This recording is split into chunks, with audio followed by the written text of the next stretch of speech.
Execration versus Team Secret, game 2 of 2. Suns fan here with Cinderin. Execration looked god tier in game number 1. What do you think of their draft? It looks like a very, very tanky draft at the very, and they have a lot of combos with Grimstroke. Yeah, so they follow their. It's really obvious to me right now that that is the ideology this team works with. They work with combos, right? They have 3 Grimstroke Inkswell carriers. They have Soulbind with Doom, Finger of Death, Hex, and Earthspike, and double Goo. And open wounds once the shard comes online. Absolutely. Let's not forget. The difference here, the primary difference I see for them this time around compared to last game Execration, as I think the logos on the top are incorrect. So let's just make sure we talk about the right teams, right? So Execration are in the Dire right now, even though the logos do show Secret there. They have much more limited catch than last game, where they were playing with the Kunkan Mars for the very easy picks. This time around, the only real catch they have is Lion with a dagger or Doom with a dagger. So they need to pay for their catch. And this time, they're also going to lose the first blood. That's right. To Nisha. Nisha, I mean, after last game, he's going to be very happy with this. I mean, again, he also has a better matchup. Yeah, it was not a good matchup to begin with, and this will help him out quite a bit. Yeah. So better matchup, first blood gold. I think it's a 2-for-2 rune exchange, if I'm not mistaken. Actually, Secret even got 3 runes, so great advantage for them from the start. And yeah, I think after seeing what happened last game, I like it better what Secret have this time around, strictly for the fact that their laning stage should be easier to deal with. They have the Monkey King into Doom matchup, which is good. Puck versus Bristle, I think, is largely going to be a draw. And the top lane with Magnus and Snapfire should also be able to hold their own. So I think this time around, Secret will not be down 2k gold minute 5. More than likely, it'll just be a wash. And that's kind of what they need, right? They need to be able to enter the game so that they can execute the fights. Because this team is exceptionally good at playing mid-late game team fights, but there's only so much you can do if the enemy team literally has 2 or 3 catches and just destroyed you in all lanes. This time around, that is definitely not going to be the case. Lion being bullied away by Puppey at bottom. So what do you think of Bristle this game as a whole? Because the Monkey King last pick, BSJ called it. It's good against like melee heroes in general, like the Life Stealers and Dooms of the world. But Bristleback, it feels like it's a little different, right? They don't really have a true counter. They have no inherent breaks. Like you'd have to get a silver edge essentially. He's definitely hard to deal with, but he does suffer against Diffusal Blade, and Monkey King likes buying that, especially when he's playing with Magnus. Get a second kill now on the Lion. Puppey's Enchantress is really, really damn good. And it's one of the worst, I want to say it's one of the worst support matchups in lane for Lion. The heroes you don't want to play against are the ones that can just bully you relentlessly. So you don't get to pull, you don't get to cast spells in lane. Enchantress just beats you at everything. If she gets a creep, you can't lane. You have nothing that's good against the creep. You can stun and run, right? And in terms of overall lane trading, Enchantress is stronger. She has better stats overall. She has a very strong slow for your carry to connect with. And she's now going to come in here with a Mind Stealer. So going to start mono draining Nico here. Yeah, it's such an annoying creep to deal with. Yep. Nico, level 3 right now. Probably still only level 1. Actually just ticks up to 2 there, as with the tomato being eaten by Nico. He could have chosen to eat the Mind Stealer. Yeah, true. But ends up taking the big creep away from Puppey here.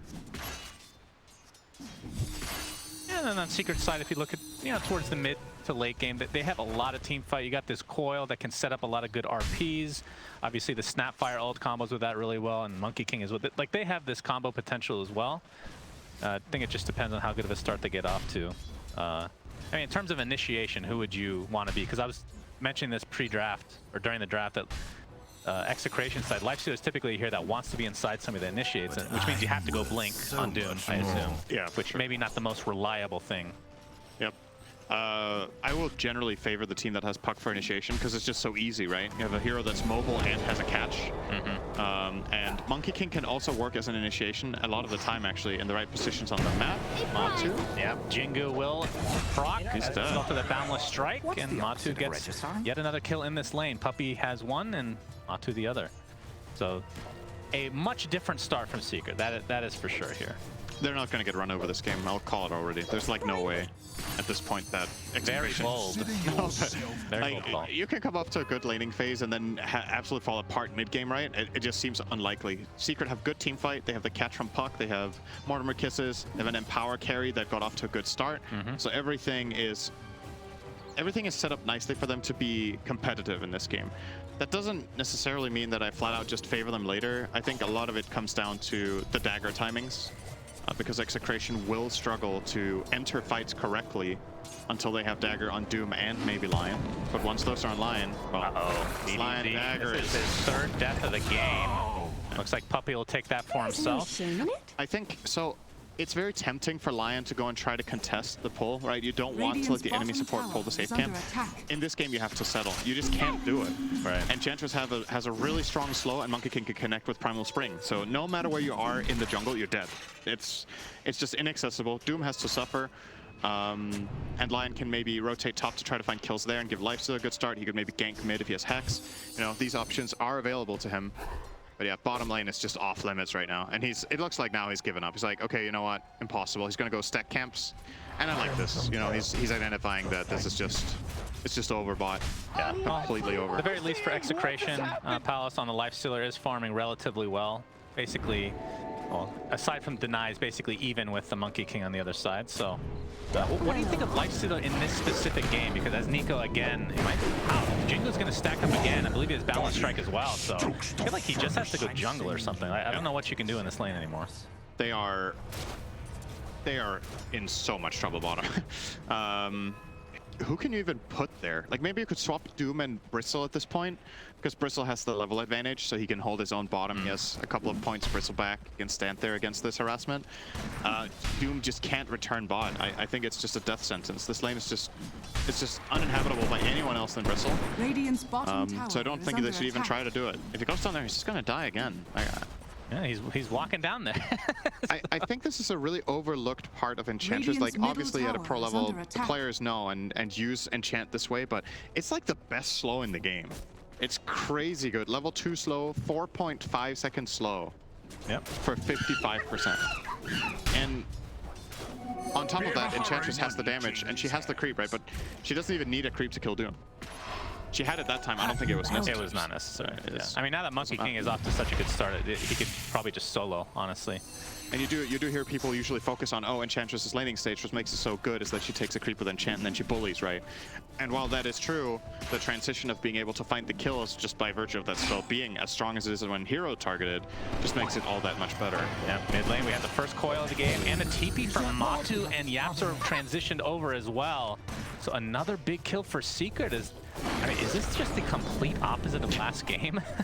Like Secret have just woken up. They just needed a game to warm up or something. But Execration, I look at their lineup. It's just, they seem a little stubborn to just continue down these. I mean, obviously the Bristle Deck's the first death, but the Doom specifically is, we see some jungle stacks taken now from Secret. I think you have to get the idea to put Bristle bot. I just don't see better solutions right now. Everyone else is going to... Well, I mean, the only lane for Execration now is Lifestealer. He's having a good game. Yeah. And back to my original question, what do you think of Lifestealer in this specific game? Because the RP goes through Rage. Obviously, he's traditionally picked against the Enchantress type here once the Untouchable comes up, but I mean, there's only one strength hero, so he's not really going to get that much damage from the passive, at least. Yeah, he's all right because of how well he deals with. This is a big dive. Okay. All right, well, Lion's going to die. It's going to be a trade for Puppey.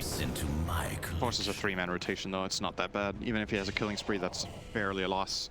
I will say, Lifestealer, in my experience, really sucks when he needs the team to thrive a bit. It's not the kind of hero that's just gonna come online and just win the game. And win the game, right? Like, there needs to be something to play around because of how naturally kiteable and how much you can itemize against it. If the enemy team is winning, they can just start itemizing like 3-4 steps, right? And you just kite. Right. So it's a bit concerning for Execration that the kind of carry that they have in this game where the lanes are falling apart this much is Lifestealer. And I'm gonna keep coming back to the daggers. It really is the move that I see for them, but they are going to be so late because the dagger carriers both lost the lane terribly. But it really does feel like it is what you have to play for here. Matu's gonna pop his ult really early here. Nice coil as well onto the Bristleback, and this is gonna be a pretty easy kill for Secret if they can just finish him off. Cookie's there as well. Doom is actually applied to Matu, but looks like he's perfectly fine. He can just turn the tables on to Nico now. The Jingo's gonna come up very shortly, not even needed. It's a double kill for Nisha.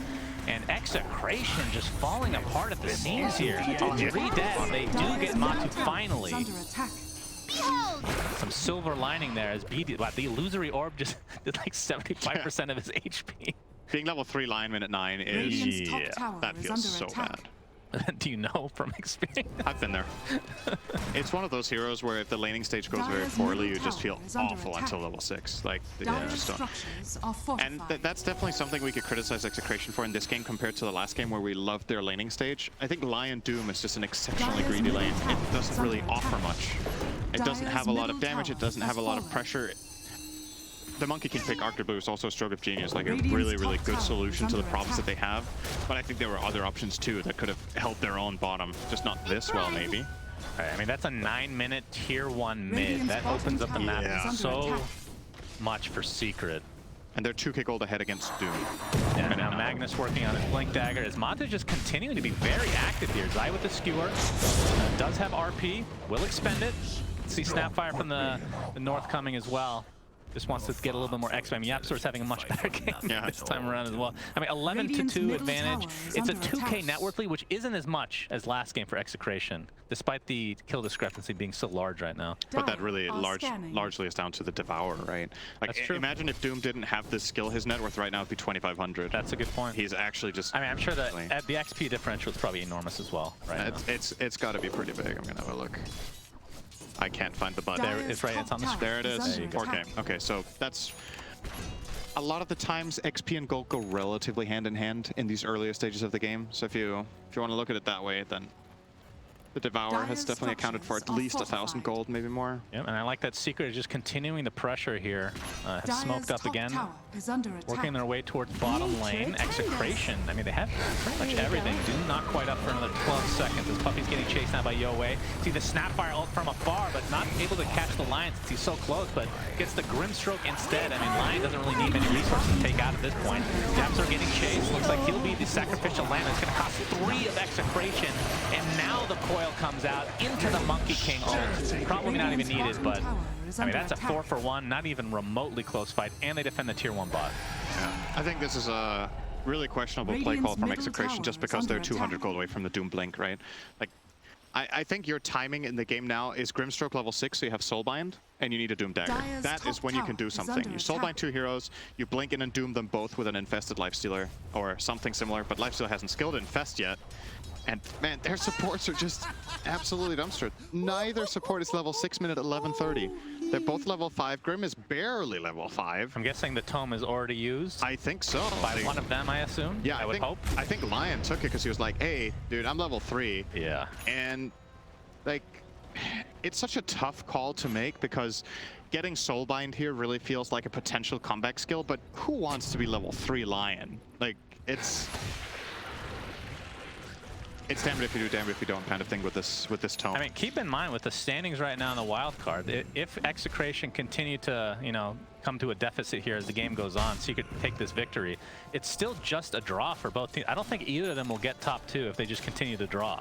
Right. They would need to win their last. So Secret has 2 series after this, right? And Execration has 1.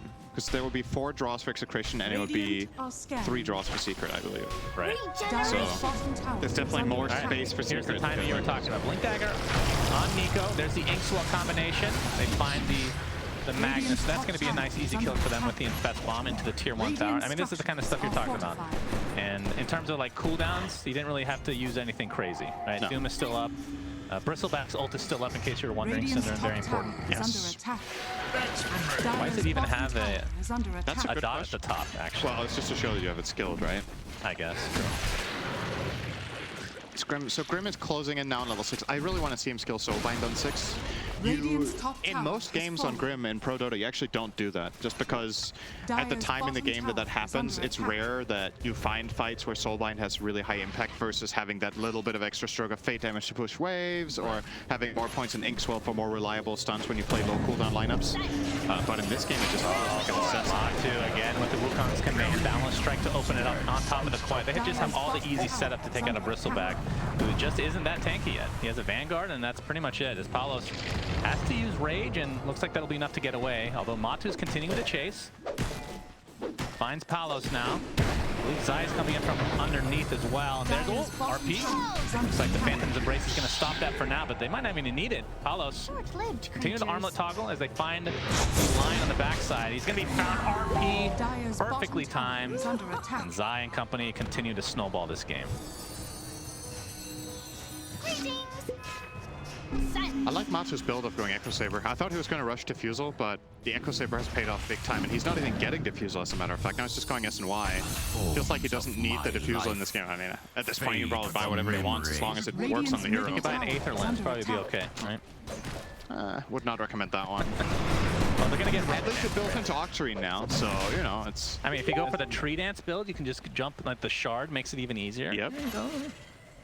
One day. One day. An actual monkey build, just jumping from tree to tree, and that's all you do. That's what he was built for, right? They're just making the slow transition.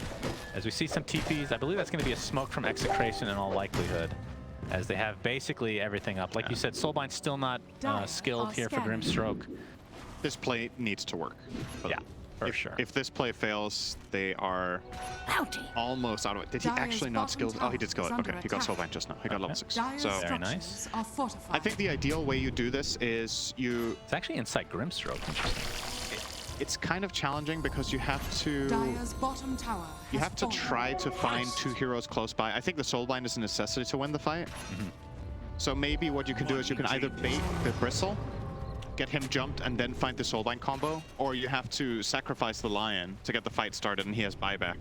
Like, one of those 2 options are probably your best shot. The play has failed, they've retreated, and Secret realized that they have just made a move that didn't succeed, so they're going to make their own. Yep, they have the counter smoke coming as Yapsor. Good play from Yowie here. Pop. And they're focusing on the Lion to start with. He's going to be a very, very fast kill. And I'm sure they're just looking for enough. Just a buyback on the Lion.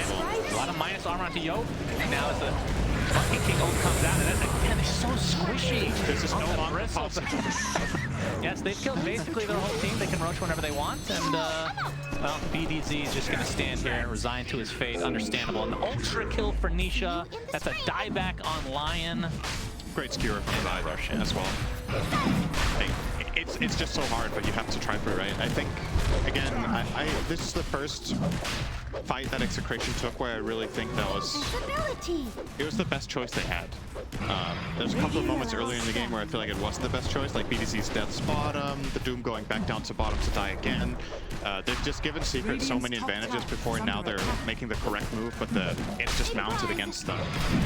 It kind of started in a way that made me hopeful for them because Bristle broke the smoke, he got spotted, they do have a bit of information from their vision, but they just didn't get an opportunity for a 2-man Soulbind into Doom. Secret with a good positioning, and Zai with a great skewer just made it super easy. For Bristleback, there's just a threshold of items that you need before you can really feel online, and I mean, this Secret is just playing way too fast. He just hasn't enough time to farm yet. It's just a Sage and a Vanguard right now. Bottom tower is under attack. But the Aegis is now on Mr. Matu,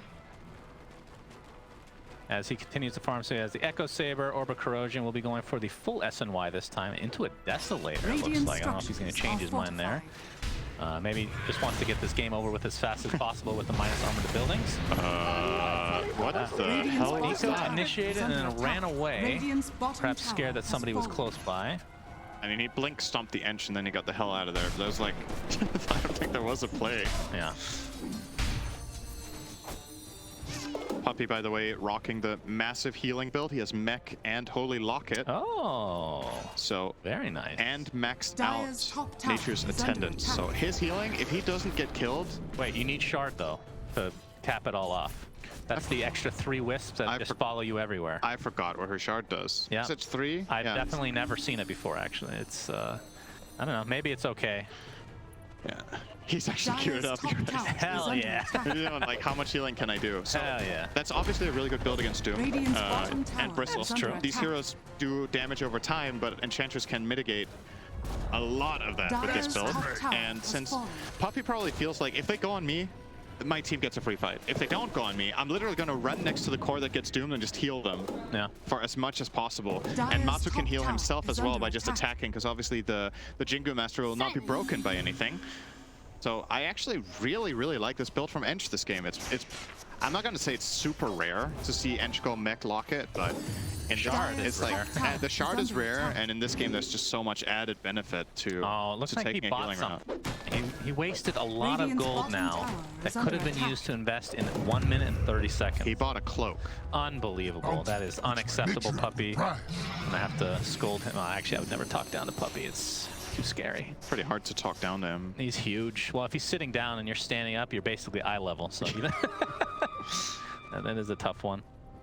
But yeah, pretty cool. I mean, like if this, let's just assume as well. We're gonna see Lion get dropped here. Oh, Doom onto Puppy pretty fast, and there's some Puppy healing coming in from the side as well. BDZ did in fact use the finger, and the mech is gonna keep him alive even longer. Skewer away, Nico. Look at that healing. Yeah, he's just not taking any damage, it feels like. And I mean, this is kind of what happens when you're at this sort of a deficit. You just don't do damage. I mean, it's a level 1 Doom still. Yeah. That was a nice showcase of the Locket mech against it, though. Oh, Snapfire ult with the Boundless Strike. And that looks to be probably enough. Is Yaoi just one more right click for Matu? No, make it 2. He actually missed there. All right, he's going deep. Rethinking life decisions here, but I mean, if they can get this kill, this would be huge. Problem is, they've used Doom, he's dead. Bristle's super low. Yapsar missed a lot of kisses there. Is under attack. Don't know if he's an experienced kisser. I'm not going to touch that one, Synderin, but I appreciate the attempted alley-oop. I'll just let that go out of bounds. Okay. Okay. All right. Dire's middle tower has fallen. Just sail away, sail away. As and what is Pallet's working on? So he's still working on the Deso. Has the Sage, of course, which we've been seeing still despite the nerfs. Yeah, getting initiated on again, and even the RP used. That will ensure the kill again from Matu. They're gonna find somebody else. Oh, the Bristleback wants to play. Yowie. He has the casual Sage. I don't think it'll save him this time around. Minus armor applied, and that is a double kill for Matu. As we are, it is the 20-minute point, and the most exciting part about this game is whether Puppy will get that shard or not. Very exciting stuff. Nice skewer behind the way, and actually skewer, triple kill. This is the slowest kill streak ever. And it's going to be, at the very least, a set of mid-racks. I mean, 30-4, not remotely. This is probably a bigger stomp than last game. I was going to ask which game do you think was most one-sided, and I kind of feel like, yeah, this was a bigger stomp. Last game was 33 minutes, by the way, for Execration. Yeah. But Secret with the 21-minute barracks absolutely destroying all 3 lanes. Although they didn't destroy top, in fairness, but they held their own. Yeah, I mean, they destroyed the other 2 lanes harder than the sum of the 3 lanes last game. All right, Aegis has expired, and Secret's going to respect this. Gonna take a Lincoln Sphere, very nice, just for that Doom. He's so farmed on puck. I mean, he knows that he's not going to get any item like a halberd or anything like that to break the Lincolns because he's just so poor right now. Nisha trying to bait this out. He's going to get hook stomped though, and they actually popped the Lincolns. It wasn't a surprise at all. This might be a very valuable kill for Execration, and they'll find it with the Finger of Death, in fact. I get it on Lion. Does he get Dagger from that? Almost. 100 gold. All right, almost. All right, this is the start of the comeback. Wait, is that Puppy shard? I believe those are 3 wisps. Hell yeah. Is he killable? As Matu gets a kill, not important. We're focusing on Enchantress right now. Just soloing the Doom casually up here. It's going to get BKB in. Oh, wait, that's the Doom. When is Matu getting? He's getting. Is that Deso? Oh, he's only queued up. Yeah, it's Deso. It was, yeah, he was working on it. I don't know if he changed, but. He didn't. He has it now. All right, so Orbital Corrosion and Deso, SNY, Echo Saber. Yeah, he takes buildings fast. And Empower. He hits so hard. This is true. I mean, if this was a normal game where you're, like, let's say it was relatively even, how much would the build change here? Like, I'm assuming Ags would be something you pick up on Monkey King. It feels fairly standard. Scotty is very good against both Lifesteal and Bristle, yep, so I think that's something you could have considered. And maybe if the early game didn't snowball this hard, he might have considered the Diffusal, right? Because I still think that would have been good. But at this point, you wouldn't buy it anymore. I'm leaning Scotty, probably. And you don't, I don't know if you want BKB even in this game. Like, it doesn't counter the Doom. It's good against Lion and Grim, but I don't actually think you're gonna die as long as you've got a lot of stats and an Enchantress covering you, and your team playing around you. Yeah, I noticed Enchantress, you can't see what the HP regen is with those 3 wisps. It just shows her normal base regen. True. Maybe they don't even work. It could be a bug. No one's ever bought it before. Exactly. They haven't tested it. Yeah, this is a beta test for Valve if they're watching. Has been killed. Is Nisha going to be able to take out a courier there? And Nisha's actually building a Dagon. Always nice to see. It's actually not even that troll even item. Like, if Puck's having a pretty good game, I think I would say it's standard, but it's not super uncommon either. Oh, Nico. Yeah, Boundless Strike. Man, bo2 does so much damage. I guess at 15k net. Yay! Yeah. The celebratory kisses from Yapzor. He's spitting on them. I love how happy Mortimer looks when he uses all. It's like, my turn. Yay. I mean, he's getting rid of a lot of disgusting liquids from inside him. I've been there before. That's something that would feel really good for sure. Because I think Secret's probably going to wait for the second rush, I would assume, if they're playing super disciplined. I mean, they don't need to, but I mean, we'll see. Yeah, gonna get the respawn timer for us in 2 seconds. They obviously don't know that it is spawning in 1:26, so pretty much average. Yeah. Yeah, I reckon they're going to control the map until that, and then they're going to go for the killing blow. Tower is under attack. And Execration, the play is the same for me. It's been the same for 10 minutes. I think you still have to execute this combo, but compared to the combos they've had to pull off in the past games of this tournament, this one is very, very hard. Not only because they're behind, but also because meeting the conditions of landing a Soulbind with a Grimstroke with very limited farm and getting a double Doom, and then getting other heroes on top is not an easy task. I might find Zai. Yeah, they get the hook stomp off. Yeah, that's something. They finally get one. No finger used. They can buy back Outpost here if they want. All right, tell me about the meta with Line. You play a lot of Line. Do you finger there just for the stacks, or are you saving it? I think you save it. The stacks are relatively insignificant, especially you have one stack, right? Like, what's it gonna do? Stacks get interesting. I mean, you get the HP talent potentially, right? Right, but you're level 9 minute 25, so yeah, that's true. I think it's better to see the potential loyalty to silence. Best off. He has to buy back in the game. Ixwell does connect. As Doom just trying to trot away here. BKB right now actually gets Doom himself. I believe the Lotus Orb reflect or something like that. As we have the Doom still applies to Moth in the meantime, but he's fine just right-clicking. And Zai has come to the rescue with the RP, and they die back on the Lifestealer, and that's just GG. Yeah. Damn. Yeah, the Lotus Reflect was pretty clutch, although not really. You know, what's pretty cool about this series is when you combine the KDs from both games, it was really even. I think Execration won by about this score as well. Yeah. It wasn't far off, It was about 10 minutes longer, though. So, draw is a fair result. I mean, I'm not going to lie. In a 2-game series, it's not often you get 2 stomps, and each team has one of them. Right? Typically, it's like one team just overmatches the other. Right. Like, this is kind of weird territory, I feel like. I think the most common one where there is a stomp in a 2-0 is that the first game is relatively close, and then the team that won the first game just runs with second game. Like, momentum, have a good idea of what they want to do and do better in game 2. But this time around, Secret just... If this was a best of 3, I would be really curious to see game 3.